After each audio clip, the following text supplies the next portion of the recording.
കരുവന്നൂർ സഹകരണ ബാങ്ക് തട്ടിപ്പ് കേസ് പ്രതി PR അരവിന്ദാക്ഷന് ഇടക്കാല ജാമ്യം.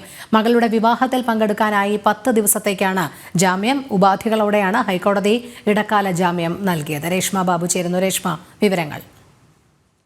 രോഹിണി, കരുവന്നൂർ കള്ളപ്പണ ഇടപാട് കേസിൽ CPM നേതാവും വടക്കാഞ്ചേരി നഗരസഭാ കൌൺസിലറുമായ PR അരവിന്ദാക്ഷന് ഹൈക്കോടതി സിംഗിൾ ബെഞ്ചാണ് ഇടക്കാല ജാമ്യം അനുവദിച്ചിട്ടുള്ളത്. 10 ദിവസത്തേക്ക് മകളുടെ വിവാഹത്തിൽ പങ്കെടുക്കുവാൻ വേണ്ടിയിട്ടാണ് ഉപാധികളോടെ ജാമ്യം അനുവദിച്ചിട്ടുള്ളത്. മകളുടെ വിവാഹത്തിൽ പങ്കെടുക്കാനായിട്ട് 20 ദിവസത്തേക്ക് ജാമ്യം വേണമെന്നായിരുന്നു അരവിന്ദാക്ഷന്റെ ആവശ്യം.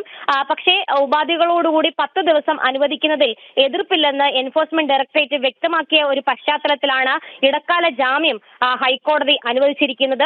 ഈ കള്ളപ്പണ ഇടപാട് കേസിൽ കഴിഞ്ഞ സെപ്റ്റംബറിലാണ് അരവിന്ദാക്ഷൻ അറസ്റ്റിലാകുന്നത്. നേരത്തെ കീഴ്ക്കോടതി അടക്കം ജാമ്യ ഹർജി തള്ളിയതിനെ തുടർന്ന് ഹൈക്കോടതിയിൽ നിലവിൽ ഹർജി നൽകിയിട്ടുണ്ട്. എന്തായാലും ഇടക്കാല ജാമ്യം നിലവിൽ 10 ദിവസത്തേക്കാണ് ഹൈക്കോടതി അനുവദിച്ചിരിക്കുന്നത്. കേസിൽ അറസ്റ്റിലാകുന്ന ആദ്യ രാഷ്ട്രീയ നേതാവായിരുന്നു അരവിന്ദാക്ഷൻ. ഈ കരുവന്നൂർ സഹകരണ ബാങ്കിലെ എല്ലാ തട്ടിപ്പിലും ഈ അരവിന്ദാക്ഷന് മുഖ്യ പങ്കുണ്ട്. ആസൂത്രകരുമായിട്ട് ഇക്കാര്യത്തിൽ വലിയ രീതിയിൽ ഈ തട്ടിപ്പിന് പങ്കാളിത്തം ഉണ്ട്. എല്ലാ കാര്യങ്ങളും അരവിന്ദാക്ഷന്റെ അറിവോടുകൂടിയാണ് നടന്നതെന്നുമാണ് ED നേരത്തെ തന്നെ വ്യക്തമാക്കിയിട്ടുള്ളത്.